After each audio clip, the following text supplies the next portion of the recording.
공소사실로 재판을 받게 되었습니다. 이 사건의 피고인에게 벌금형을 선고를 했었는데요. 이 사건 항소심은 피고인에게 무죄를 선고했습니다. 그 구체적인 이유는 다음과 같습니다.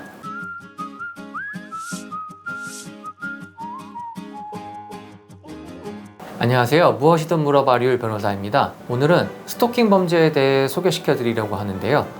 원심과는 다르게 항소심에서 무죄가 선고된 판결이 있어 이에 대해 소개시켜 드리려고 합니다. 구체적인 사실관계는 다음과 같습니다. 이 사건의 피고인은 피해자로부터 피해자의 남편인 C와 내연관계의 의심을 받고 있는 것에 불만을 품고 피해자가 C의 처임을 알면서도 피해자에게 "누구세요? 저를 카톡에 왜 추가하시는 거죠?" 라는 카카오톡 메시지를 전송한 것을 비롯하여 총 26회에 걸쳐 피해자의 의사에 반하여 피해자에게 메시지를 전송하거나 전화를 걸었다라는 공소사실로 재판을 받게 되었습니다.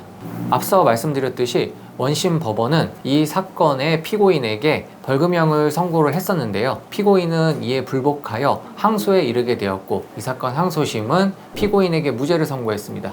그 구체적인 이유는 다음과 같습니다.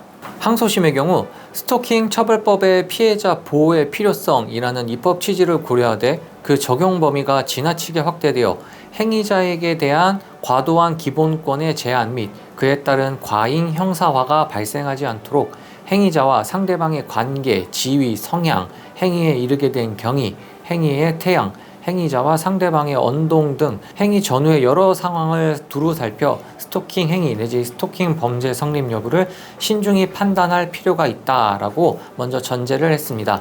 즉, 스토킹 행위와 유사한 형태가 있다라고 하더라도 당사자 사이의 구체적인 관계를 파악하여 스토킹 혐의가 인정될지 여부를 판단하겠다라는 내용인데요.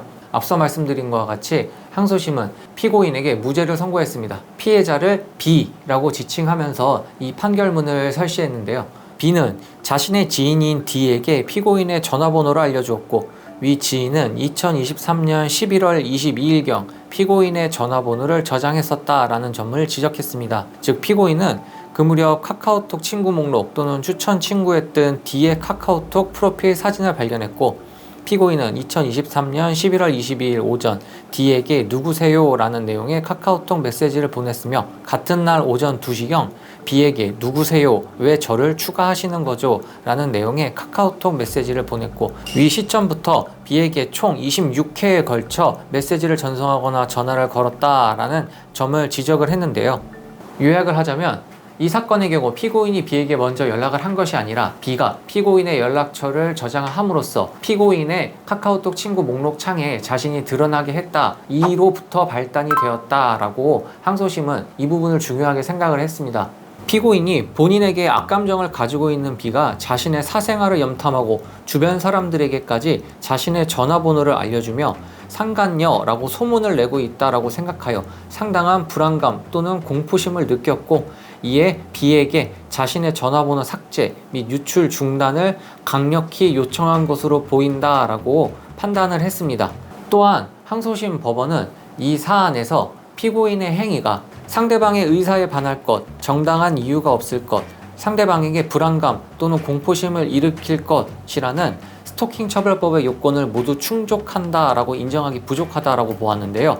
특히 상대방의 의사에 반할 것이라는 요건의 경우 상대방이 접근 금지 의사를 명시적 또는 묵시적으로 밝히는 등으로 행위자가 상대방의 의사에 반한다라는 것을 알 수 있었던 경우로 한정해야 된다라고 판단을 했습니다. 이 사건의 경우 피고인이 B에게 연락을 했을 때 B가 피고인에게 반대의 의사표시, 즉 연락에 반대의 의사표시를 하지 않았다라고 판단을 했습니다.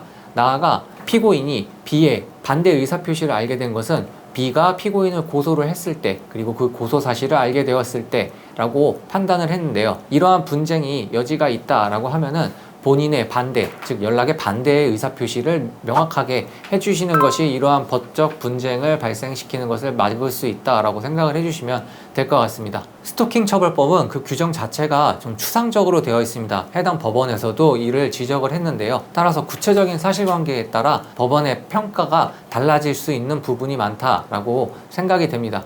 이러한 분쟁이 있으신 분들은 변호사 상담을 꼭 한번 받아보시기 바랍니다. 오늘 영상 시청하시고 유익하셨다면 구독, 좋아요 부탁드립니다. 감사합니다.